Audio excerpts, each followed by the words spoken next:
Tudo bem com você? Que Deus abençoe a tua vida. Sou o pastor Luciano Scala, pastor da comunidade evangélica Vale de Bênção e também o pastor responsável pelo seminário teológico Vale de Bênção. Nós estamos com uma série de reflexões falando sobre os textos paulinos, sobre as cartas do apóstolo Paulo. Eu gosto sempre de lembrar que não é um estudo aprofundado. Aqui nós trazemos uma breve introdução e alguns aspectos teológicos contidos dentro destas cartas. Na semana passada nós falamos da primeira carta do apóstolo Paulo aos Tessalonicenses. Nós estamos seguindo na sequência, né? Hoje nós vamos falar da segunda carta.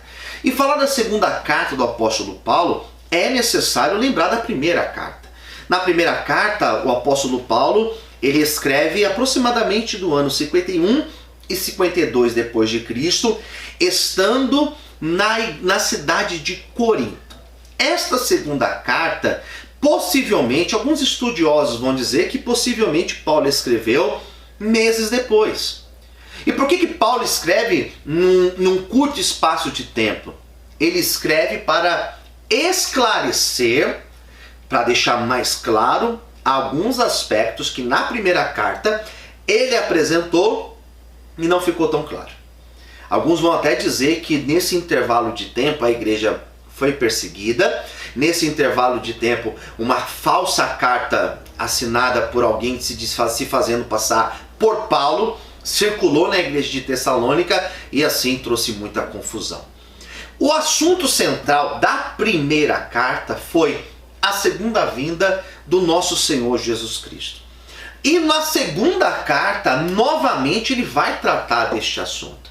E por que ele volta a falar deste assunto? Porque alguns, quando receberam esta primeira carta e tiveram contato com outras pessoas, ou até com essa possível falsa carta que circulou em Tessalônica, eles ficaram com uma grande questão. Será que essa vinda vai ser para agora, para já? Será que vai ser para esse momento? E quando eles começaram a pensar nisso e trabalhar esta ideia entre eles, muitos deixaram de trabalhar. Muitos deixaram de produzir. E eu comentei no nosso encontro anterior que a igreja de Tessalônica era formada por muitos escravos. Muitos que naquela época sofriam perseguições e também sofriam com a escravidão em Tessalônica. E muitos então deixaram as suas atividades. Paulo vai escrever essa carta para dizer: calma, gente. A segunda vinda do Senhor Jesus Cristo, ela é real. É um fato que nós viveremos. Mas não significa que nós devemos deixar a nossa vida, as nossas atividades, não produzir, não trabalhar e simplesmente esperar pela vinda. Porque pode ser que aconteça para já, mas pode ser que ela ainda demore um pouquinho de tempo. Então Paulo vai trabalhar esta questão para justamente esclarecer, deixar muito claro que a vinda do Senhor, ela estava próxima, mas eles não poderiam parar suas vidas. Na primeira carta, Paulo deixou muito claro alguns aspectos importantes, como por exemplo, a vinda do Senhor vai acontecer de uma forma inesperada. Ele virá como um ladrão a qualquer momento. Ele virá para arrebatar a sua igreja. Paulo vai falar também, lá na primeira carta, que a vinda do Senhor aconteceria para ontem, para já, muito rápido. Já nesta segunda carta, Paulo está dizendo: calma, porque esta vinda ela vai ocorrer, mas antes que ela ocorra, algumas coisas vão acontecer. E Paulo vai falar que entre as coisas que iriam acontecer, primeiro, uma apostasia generalizada. Muitos estariam apostatando da fé. Muitos deixariam a fé. Paulo, quando escreve isso, lá para os anos 51 ou 52 depois de Cristo, Paulo já estava vendo uma igreja se afastando dos verdadeiros ensinos cristãos. Porém, se nós formos analisar com a igreja da atualidade, a igreja contemporânea, nós percebemos que hoje nós estamos vivendo ao extremo o que Paulo chama de apostasia. Nós temos algumas igrejas com teologias talvez diferente da nossa, alguns aspectos teológicos diferentes dos nossos aspectos, mas não existe um conflito naquilo que é principal como salvação, com uma doutrina de salvação, uma doutrina que fala acerca do Espírito Santo, acerca da divindade de Cristo. Isso nós não discutimos, porém nós encontramos igrejas na atualidade que realmente elas estão se afastando da fé verdadeira, ou seja, apostatando da fé. Igrejas, sobretudo, aqui eu faço uma crítica, fundamentada, igrejas, sobretudo, antropocêntricas, onde o homem tem se tornado o centro do culto, onde os desejos humanos têm se tornado a engrenagem da igreja, onde as pessoas são chamadas para ir à igreja para satisfazerem os seus desejos, quando na verdade a doutrina cristã, ela sempre foi fundada como Cristo sendo o centro, ou seja, uma teologia cristocêntrica, Cristo sendo o centro. A apostasia que nós temos vivido hoje em dia é justamente uma substituição, colocando-se o homem e os seus desejos no centro e Cristo tornando um papel secundário dentro da igreja. Isso jamais deve acontecer, porém nós temos visto isso acontecer de forma muito constante. Então Paulo vai falar desta apostasia e Paulo ele vai falar, e aqui aos Tessalonicenses, na segunda carta, é o texto mais claro de todo o Novo Testamento que fala acerca de quem será esse anticristo. Paulo fala da manifestação desse anticristo. Anticristo ele vai colocar como alguém que vai enganar a muitos, como alguém que fará muitos sinais, muitos milagres, e muitos serão levados por esse anticristo. Qual é a questão que nós ficamos aqui? Uma questão fundamental, escatológica. Peraí, a igreja vai ou não vai passar pela grande tribulação?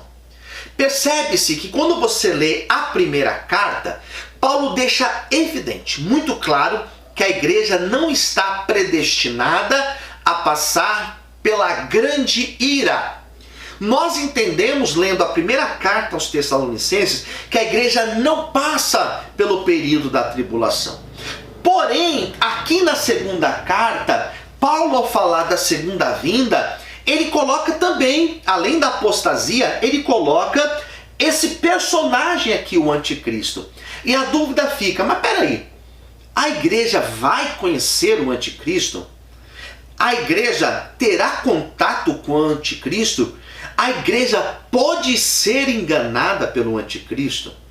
O que eu consigo responder, olhando para a primeira carta aos Tessalonicenses e olhando para a segunda carta, é que a igreja será arrebatada no instante da manifestação do anticristo. Então, o que eu posso colocar para vocês que estão aqui assistindo essa aula comigo, é que a igreja ela é arrebatada no momento da manifestação do anticristo.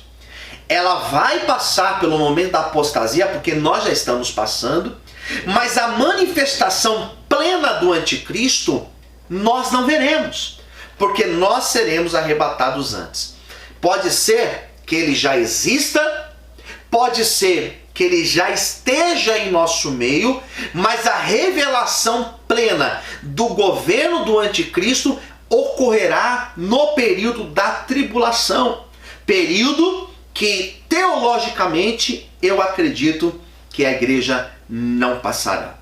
Alguns teólogos afirmam sim, a igreja vai passar pela tribulação. A igreja será arrebatada no meio da tribulação. Outros acreditam até que a igreja será arrebatada depois da tribulação. Porém, eu acredito, com um número também razoável de teólogos, que a igreja é arrebatada antes do período da tribulação. E sendo assim, a manifestação plena do anticristo nós não viveremos. O governo do anticristo, a igreja não viverá.